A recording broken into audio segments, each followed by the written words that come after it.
자, 우리 시장은 오늘도 여전히 상승불을 켜고 있습니다. 코스피에 한해서만 올라가고 있지만 코스닥은 또 어제까지 많이 올라왔고요. 오늘은 또 바통을 이어받아서 코스피가 다시 한번 사상 최고치 6,700포인트도 장중에 돌파를 했습니다.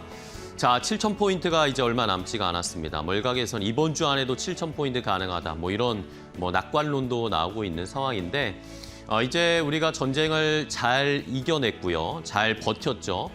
그리고 이제 전쟁의 영향력은 거의 끝이 나고 있고 우리 시장의 본래 체력에 대한 평가를 받고 있습니다. 자, 이러면서 시장은 어느 정도까지 더 올라갈 수 있을지 긍정적인 전망들도 저희가 계속 살펴봐야 하겠지만 여기에 너무 취해서 계속 가겠지라는 전략보다는 여기서 이제 아직 안 올라가고 또 같이 상승에 동참할 수 있는 그래서 수익을 더 많이 낼 수 있는 그런 업종들도 잘 골라서 투자를 해보는 것도 중요할 것 같습니다. 삼성전자, 하이닉스도 좋지만 그 위에 또 올라갈 수 있을 것들 뭐가 있을지 오늘은 앵커 브리핑을 통해서 계속 강조해드렸던 2차 전지 함께 다시 한번 확인해 보도록 하겠습니다. 함께 보시죠. 자, 얼마 전에 저도 삼성 SDI에 대한 해외 시장의 평가들이 좋아지고 있다라는 말씀도 드렸고 전기차나 EV, ESS 쪽의 시장 전반적인 개선세가 나타나고 있다, 시그널들이 보이고 있다라고 말씀을 드렸는데요. 그런 것들을 체크해 볼 수 있는 중요한 실적 발표가 있었습니다.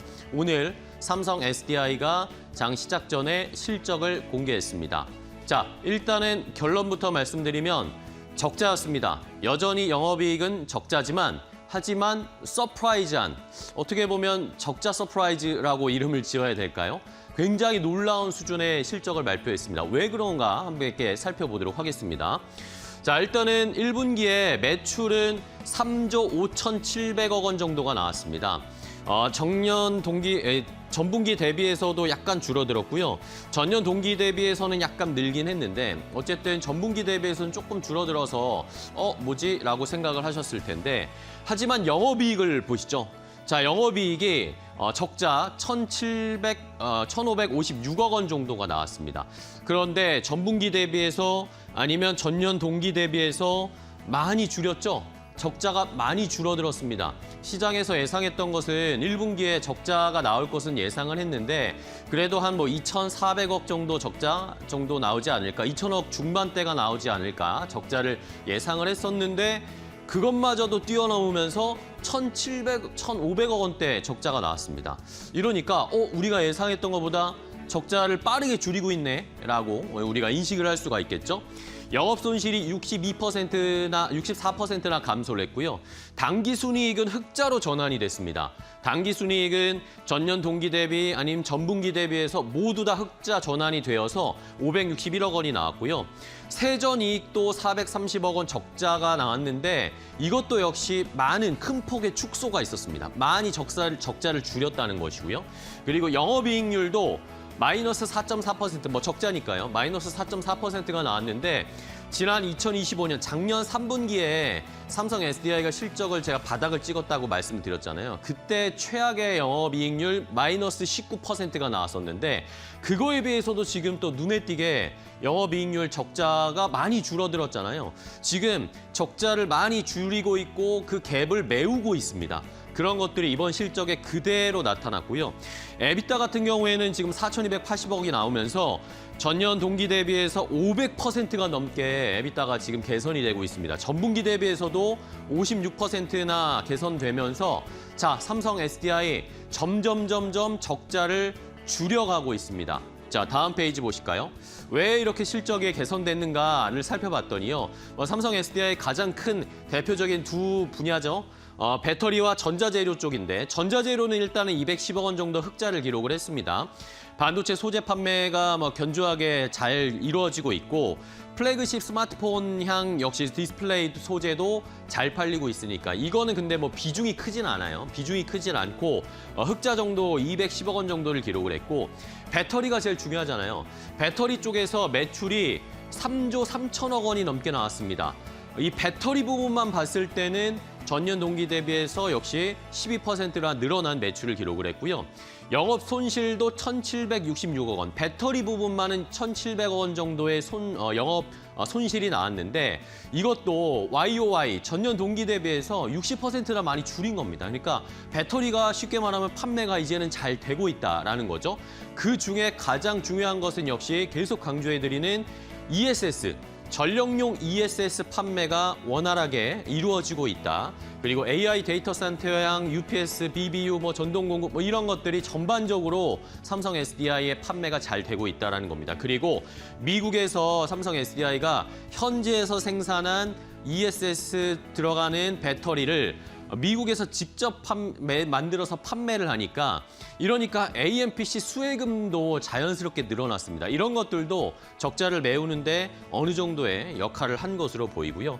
추가적으로 고부가 원통형 배터리 판매가 또 늘어났다고 합니다. 이러면서 이런 삼박자가 맞아떨어지면서 삼성 SDI의 영업 손실이 많이 우리가 예상했던 것보다 많이 줄어들고 있는 상황이다라는 것을 확인할 수 있었죠. 결국에는 ESS가 우리가 예상을 했던 것처럼 삼성 SDI의 기본 실적의 베이스가 되어줄 수 있을 것이다라고 기대했잖아요. 그런 모습들이 하나씩 조금 실현되고 있다라는 것을 확인할 수가 있었습니다. 자, 이러면서 이제 상반기에 여러 가지 이슈들도 있었고 이제 하반기에 삼성 SDI가 어떤 계획들을 가지고 있는가에 대한 로드맵도 오늘 컨퍼런스 콜이 있었는데 여기에서 여러 가지 이야기를 해줬거든요. 자, 일단은 점진적인 실적 개선을 전망을 한다. 이러면서 자신 있게 어떻게 보면 자신 있게 하반기 중에 흑자 전환이 가능하다, 현실화될 것이다라고 삼성 SDI 측에서 오늘 얘기를 했습니다. 자, EV 전기차 쪽은 어쨌든 최근에 유럽 쪽에서 보조금을 다시 부활하거나 확대시키는 움직임들이 나오면서 유럽 쪽에서의 판매가 잘 이루어지고 있다라는 게 삼성 SDI의 EV 쪽에서는 분명히 좋은 재료죠. 이러면서 쌓여있던 재고들을 EV 쪽 배터리를 소진시킬 수 있는 분명한 하반기에 좋은 요건을 갖추고 있습니다. 소형 배터리 같은 경우에는 고출력 차별화 제품을 이제 판매할 거다. 이런 것들이 결국엔 또 이익률이 조금 더 나올 수 있는 배터리가 되겠죠.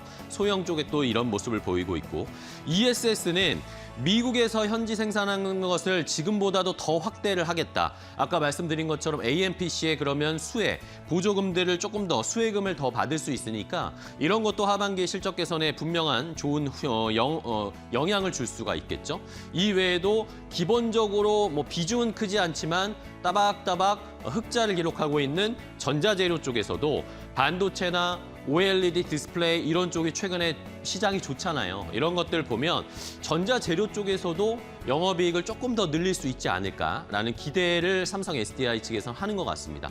전반적으로 시장이 2차 전지, 배터리 그리고 전자재료 쪽에서 삼성 SDI가 펼치고 있는 사업들이 이제는 조금 막혔던 혈맥이 좀 뚫리는 듯한 그런 모습들을 나타내고 있어서 하반기에 진짜 흑자 전환을 할 수 있을까에 대한 기대감들이 아마 오늘 시장에서 삼성 SDI 주가를 끌어올리고 있는 것 같습니다. 이외에도 2차 전지 종목들이 잘 가고 있죠.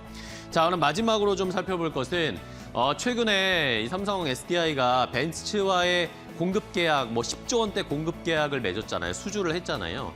그런데 이런 것들이 지금 ESS, 미국 쪽에서는 ESS가 실적을 잘 뒷받침해주고 있고 유럽 쪽에서 EV 전기차가 점점 더 팔릴 수만 있다면 실적의 흑자 전환이 조금 더 빨리 일어날 수도 있습니다. 그런데 좋은 징조들이 나타나고 있어요. 유럽의 EV 판매량이 급반등하고 있다는 소식이 전해졌습니다. 자, 1분기에 유럽에서 배터리 전기차 신규 판매가 57만 4천 대 정도가 판매가 됐는데 전년 대비해서 전기차 판매 1분기 판매량이 30% 넘게 증가를 한 수치였다고 합니다. 그리고 유럽에서 전체 전기차뿐만 아니라 모든 자동차 판매 증가량이 4% 정도 전년 동기 대비해서 늘어났는데 전기차는 32%나 늘어났다는 거죠. 자연스럽게 전체 파이 중에 전기차의 파이가 점점점 비중이 커지고 있다라는 걸 확인할 수 있습니다. 그 수치가 그대로 나타나서 전기차의 비중이 15.2%에서 19.4%까지 증가하고 있다. 유럽에서는 여전히 전기차가 잘 팔리고 있다라는 것이 확인이 되고 있습니다. 자, 왜 그런가? 지금 유럽에서도 유럽판 IRA 법안 같은 것들을 준비하고 있습니다. 이것이 시행이 되면 전기차 보조금을 만약에 회사들이 받기 위해서는 핵심 부품 3개 이상은 유럽에서 생산한 부품을 가지고 만들어야 된다라는 그런 법안을 지금 시행을 하고 있거든요. 그러면 뭐 셀이든지 모듈이라든지 팩이라든지 양극재 분리방 이런 것들 중에 3개 이상은 유럽에서 만든 부품으로 전기차를 만들어야 된다라는 그런 제약을 거는 겁니다. 결국에는 유럽도 중국에 대한 의존도를 낮추기 위한 그런 전략이다라고 해석되고 있거든요. 그러면 이런 것들이 만약에 진행이 되면 우리나라의 이런 기업들이 당연히 반사 수혜를 받을 수가 있을 것입니다.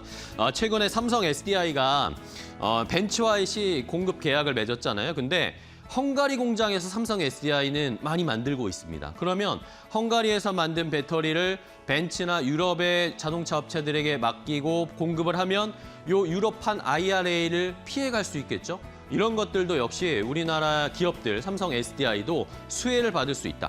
우리나라가 유럽, 헝가리 쪽에 생산 기지를 갖고 있어서 중국을 줄이고 우리의 수요를 늘릴 수 있을 기회도 분명히 있다는 거. 자, 과연 삼성 SDI가 하반기에 정말 흑자 전환을 하면서 깜짝 실적을 보여줄 수 있을지 일단은 1분기 실적은 시장의 기대치를 충족시켜줬으니까 앞으로도 계속 팔로우업하고 체크해 보도록 하겠습니다. 앵커 브리핑이었습니다.